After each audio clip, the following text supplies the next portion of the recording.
Hello students, இன்றைக்கி நம்ம சேனலில் என்ன பார்க்க போகிறோம் அப்படின்னா, தமிழ்நாடு இன்ஜினியரிங் அட்மிஷனில் மினிமம் கட் ஆஃப் வந்து எவ்வளவு, அதாவது ஜிசிடியில் படிக்கிறதுக்கு எவ்வளவு கட் ஆஃப் அப்படிங்கிறத பற்றி பார்க்கலாம்.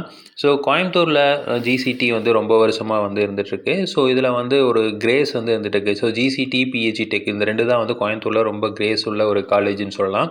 சென்னையில் அண்ணா யூனிவர்சிட்டி கிண்டி கேம்பஸ் வந்து ஃபில் ஆனதுக்கப்புறம் மெயினாக ஃபில் ஆகிறதுன்னு பார்த்தீங்கன்னா இந்த ஜிசிடி தான்.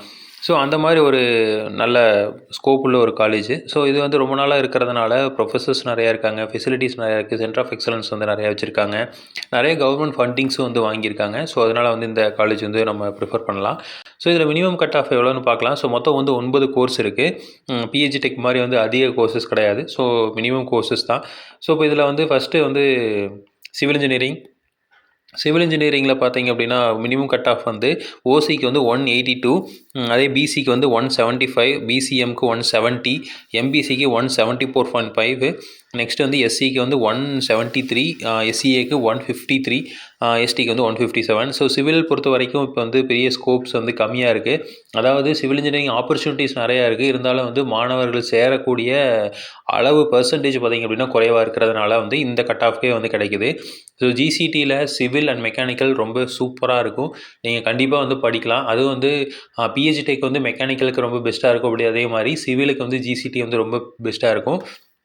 ஸோ மாணவர்கள் வந்து இது கண்டிப்பாக எடுத்து படிக்கலாம். ஸோ நான் வந்து கொஞ்சம் கம்மியாக கட் ஆஃப் வாங்கிட்டேன், ஒரு 170 தான் வாங்கியிருக்கேன் அப்படிங்கிற மாதிரி இருந்தது அப்படின்னா நீங்கள் வந்து இந்த எம்பிசி இந்த மாதிரி இருந்தீங்க அப்படின்னா அதை வந்து ட்ரை பண்ணி பார்க்கலாம். ஸோ கண்டிப்பாக வந்து ஒரு டயர் 2 காலேஜில் ஒரு ஏதாவது கம்ப்யூட்டர் சயின்ஸ் படிக்கிறதுக்கும் இங்கே இந்த மாதிரி டயர் 1 காலேஜஸில் சிவில் படிக்கிறதுக்கும் நிறைய வித்தியாசம் இருக்குது. ஸோ மாணவர்கள் இதைத்தான் வந்து நம்ம தெளிவாக வந்து பார்த்துக்கணும்.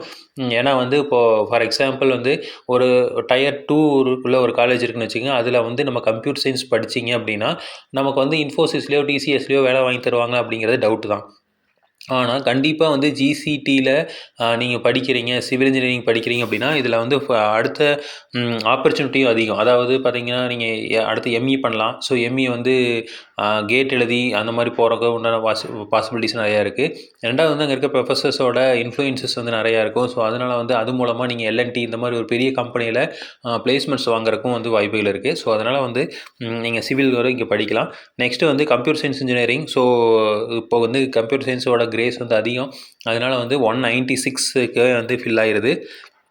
மினிமம் கட் ஆஃபே 196 தான். பிசிக்கு வந்து 194.5, பிசிஎம்க்கு 194, எம்பிசிக்கு வந்து 195 வந்து இருக்குது. நெக்ஸ்ட்டு வந்து பார்த்திங்கன்னா எஸ்சிஎஸ்டிக்கு 188, 186 இந்த ரேஞ்சில் ஃபில் ஆகிட்டுருக்கு. அடுத்தது வந்து பார்த்திங்கன்னா இசிஇ. ஸோ இசிஇ வந்து சிஎஸ்சியும் இசியும் இப்போ வந்து ஓரளவுக்கு நல்லா போயிட்டுருக்கு. ஸோ இந்த டைம் பார்த்திங்கன்னா இசிஇ எடுக்கக்கூடிய ஸ்டூடெண்ட்ஸோட வில்லிங்னஸ் வந்து அதிகமாக இருக்குது. அதனால் வந்து இந்த கட் ஆஃப் கண்டிப்பாக அதிகமாகும். நீங்கள் சிஎஸ்சி வந்து இதுவே மெயின்டைன் ஆகக்கூட வாய்ப்புகள் இருக்குது. ஆனால் இதோட சிஎஸ்சி குறைஞ்சாலும் ஆச்சரியப்படுறதில்ல. ஆனால் கண்டிப்பாக இசிஇ வந்து 195.5 வந்து லாஸ்ட் இயர் கட் ஆஃப். கண்டிப்பாக 195.5க்கு இந்த வருஷம் கிடைக்காது.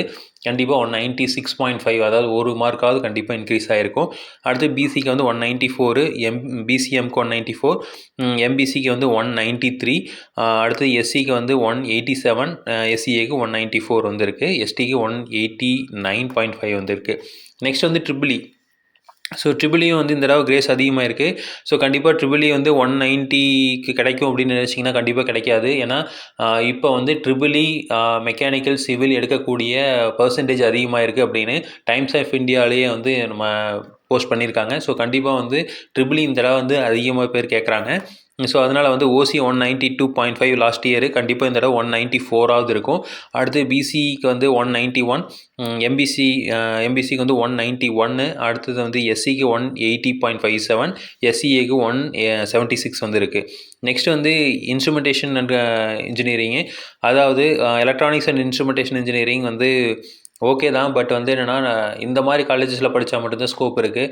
இது இல்லாமல் கொங்குல இருக்குது. ஸோ இந்த மாதிரி காலேஜஸில் இருக்குது. பட் இருந்தாலும் இன்ஸ்ட்ருமெண்டேஷன் அண்ட் கண்ட்ரோல்லாம் வந்து கொஞ்சம் பார்த்து தான் சேரணும். ஸோ லிமிட்டட் ஆப்பர்ச்சுனிட்டிஸ் தான் இருக்கும். ஸோ இதில் வந்து பார்த்திங்கன்னா 190 வந்து மினிமம் கட் ஆஃப் ஓசிக்கு, பிசிக்கு 188, எம்பிசிக்கு 189, பிசிஎம்க்கு வந்து 183.5, நெக்ஸ்ட்டு எஸ்சிக்கு 173.5 கிடச்சிருக்கு, எஸ்சிஏக்கு 157 கிடச்சிருக்கு, எஸ்டிக்கு வந்து 160 வந்து கிடச்சிருக்கு. நெக்ஸ்ட் வந்து இண்டஸ்ட்ரியல் பயோடெக்னாலஜி. ஸோ நம்ம நார்மல் பயோடெக்னாலஜி படிக்கிறது ஓகே, பட் இண்டஸ்ட்ரியல் பயோடெக்னாலஜி அப்படிங்கிறது நிறையா சிலபஸ் காமனாக தான் இருக்கும். ஆனால் வந்து ஆப்பர்ச்சுனிட்டிஸ் கம்பெனிஸ் எடுக்கிறது வந்து எடுத்தோன்னே நம்ம ரெஸ்யூம் பார்க்குறாங்க அப்படிங்கிறப்போ நம்ம பிடெக் பயோடெக்னாலஜி அப்படிங்கிறத விட இண்டஸ்ட்ரியல் பயோடெக்னாலஜி அப்படின்னா அது வந்து அவங்களுக்கு வந்து ஒரு வெல் நோனாக இருக்காது. ஸோ அதனால் வந்து கம்மியான கட் ஆஃப்லேயே வந்து கிடைக்கிது. இது பார்த்திங்க அப்படின்னா ஓசிக்கு வந்து 179 கிடச்சிருக்கு. அடுத்தது பிசிக்கு வந்து 173 கிடச்சிருக்கு, பிசிஎம்க்கு 168 கிடச்சிருக்கு, எம்பிசிக்கு 169 வந்து கிடச்சிருக்கு, எஸ்சி எஸ்டிக்கெலாம் வந்து 150 ரேஞ்சிலேயே வந்து கிடச்சிருக்கு. நெக்ஸ்ட் வந்து இன்ஃபர்மேஷன் டெக்னாலஜி. ஸோ இந்த இன்ஃபர்மேஷன் டெக்னாலஜி கம்ப்யூட்டர் சயின்ஸை விட இந்த தடவை ஓவர்டேக் பண்ணிருச்சுன்னே சொல்லலாம். கண்டிப்பாக வந்து ஐடி நிறையா காலேஜஸ் வந்து ஒரு 2014 அந்த ரேஞ்சிலலாம் வந்து நிறையா காலேஜஸ் வந்து மூடினாங்க, ஐடி வந்து ஃபில் ஆக மாட்டேங்குது அப்படின்னு இதாகிடுச்சு. மறுபடியும் இப்போ வந்து பூம் ஆகிருக்கு. ஒரு 10 இயர்ஸ் கேப்பில் ஐடி வந்து செம பீக்கில் இருக்குது. ஸோ இப்போ ஐடி எடுத்துக்கிட்டிங்க அப்படின்னா 195 வந்து லாஸ்ட் இயர் கட் ஆகுது. கண்டிப்பாக இந்த தடவை 197 வர்றதுக்கு வாய்ப்புகள் வந்து இருக்குது. ஸோ பிசி எடுத்துக்கிட்டிங்கன்னா 193.5, எம்பிசிக்கு வந்து 193, பிசிஎம்க்கு 193. இதே வந்து எஸ்சி எஸ்டிக்கெலாம் வந்து 185, 186 இந்த ரேஞ்சில் வந்து கிடச்சிருக்கு. அடுத்து வந்து mechanical engineering. So mechanical civil எல்லாமே வந்து ஓரளவுக்கு தான் ஃபில் ஆகிட்டுருக்கு. பட் வந்து இந்த ட்ரெண்டு கண்டிப்பாக சேஞ்ச் ஆகும் அப்படிங்கிறது தான் வந்து எல்லாருமே சொல்கிறாங்க. ஸோ நிறைய எஜுகேஷ்னல் எக்ஸ்பர்ட்ஸும் வந்து என்ன சொல்கிறாங்க அப்படின்னா சிவில் அண்ட் மெக்கானிக்கலோட எலக்ட்ரிக்கல் அதாவது கோர் பிரான்ச்சஸோட ஆப்பர்ச்சுனிட்டிஸ் நிறையா இருக்கிறதுனால கண்டிப்பாக வந்து எல்லாத்துக்கும் எக்ஸ்போசர் வரும். ஸோ கண்டிப்பாக அது வந்து பூம் ஆகும்னு சொல்லியிருக்காங்க. ஸோ மெக்கானிக்கல் வந்து 186 வந்து கிடச்சிருக்கு. இதே எம்பிசிக்கெலாம் வந்து 179 கிடச்சிருக்கு, பிசிக்கு 182 கிடச்சிருக்கு, எஸ்சி எஸ்டிக்கு 168, 158 வந்து கிடச்சிருக்கு. நெக்ஸ்ட் வந்து ப்ரொடக்ஷன். ஸோ ப்ரொடக்ஷன் வந்து 170 ரேஞ்சிலே வந்து எல்லாத்துக்குமே கிடச்சிருக்கு. அதாவது 178 ஓசி, எம்பிசிக்கு 168 கிடச்சிருக்கு, பிசிக்கு வந்து 172 வந்து கிடச்சிருக்கு, எஸ்சி எஸ்டிக்கெலாம் வந்து 150 ரேஞ்சிலேயே வந்து கிடச்சிருக்கு. ஸோ ப்ரொடக்ஷன் வந்து மினிமம் காலேஜஸில் தான் இருக்குது. கண்டிப்பாக வந்து ப்ரொடக்ஷன் எடுத்து படிக்கலாம். ஏன்னா டெக்னிக்கலாக வந்து படிக்கிறது வந்து கொஞ்சம் கம்மியாக இருக்கும். ஸோ அதெல்லாமே வந்து இப்போது ப்ரொடக்ஷன் மேனேஜ்மெண்ட் அந்த மாதிரி இது போயிடும். ஸோ அப்போது நம்ம வந்து டிசைனிங்கு இந்த மாதிரி மெக்கானிக்கல் ஓரியன்டட்லேயே டிசைனிங் இந்த மாதிரி போகிறதெல்லாம் நம்மளால் போக முடியாது அப்படிங்கிறதுனால ஸோ நிறைய பேர் அதை ப்ரிஃபர் பண்ணுறதில்ல. ஸோ அதனால் வந்து கட் ஆஃபும் கம்மியாக இருக்குது. ஸோ பட் வந்து ஜிசிடியில் படித்தீங்க அப்படின்னா ப்ரொடக்ஷனுக்கும் வந்து ஆப்பர்ச்சுனிட்டி இருக்குது. ஸோ காலேஜுன்னு பார்த்தீங்க அப்படின்னா கண்டிப்பாக பிளேஸ்மெண்ட்ஸு எல்லாமே வந்து நல்லா பண்ணுறாங்க. கவர்மெண்ட் காலேஜ் அப்படிங்கிறதுனால நிறையா கம்பெனிஸ் வந்து ஆப்பர்ச்சுனிட்டிஸ் வந்து கண்டிப்பாக நிறையா இருக்கும். ஸோ நீங்கள் ரெண்டாவது பார்த்தீங்கன்னா நிறையா ப்ராஜெக்ட்ஸ் வந்து பண்ணிகிட்ருக்காங்க. ஸோ கவர்மெண்ட் ஃபண்டட் ப்ராஜெக்ட்ஸ் வந்து நிறையா இருக்கும். ஸோ நிறையா ரிசர்ச் ப்ராஜெக்ட்ஸ்லாம் வந்துருக்கும். ஸோ நீங்கள் அதில் இன்வால்வ் ஆனீங்க அப்படின்னா உங்களோட ப்ரொஃபைல் வந்து ரொம்ப சூப்பராக இருக்கும். ஸோ நிறையா பேப்பர் பப்ளிகேஷன்ஸ் பண்ணலாம், நிறையா கான்ஃபரன்சஸ் ரன் பண்ணலாம். ஸோ ஏன்னா இது எல்லாத்துக்குமே ஃபண்டிங் வந்து கவர்மெண்ட்லேருந்து வந்துடுது. ஸோ அங்கே இருக்கிற ப்ரொஃபஸர்ஸ்லாம் வந்து நிறைய ஃபண்டிங்ஸ் வந்து வாங்குறாங்க. ஸோ அப்போ அந்த ஃபண்டிங்ஸை கண்டிப்பாக வந்து அவங்க ஜேர்னல் பேப்பர்ஸ்க்கோ இல்லை இதுக்கோ எல்லாத்துக்குமே செலவு பண்ணுவாங்க. அதே மாதிரி ரியல் டைம் ப்ராஜெக்ட் பண்ணலாம். ஸோ நிறையா காலேஜஸ் வந்து ப்ராஜெக்ட் பண்ணுறோம், நிறையா பேப்பர்லாம் போடுறாங்க அப்படின்னா அதெல்லாமே வந்து சும்மா மேனிப்புலேட் பண்ணி எல்லாம் வந்து பண்ணுறாங்க. பட் ரியல் டைமாக ப்ராஜெக்ட்ஸ் எல்லாமே வந்து இங்கே ஜிசிடியில் வந்து பண்ணுவாங்க.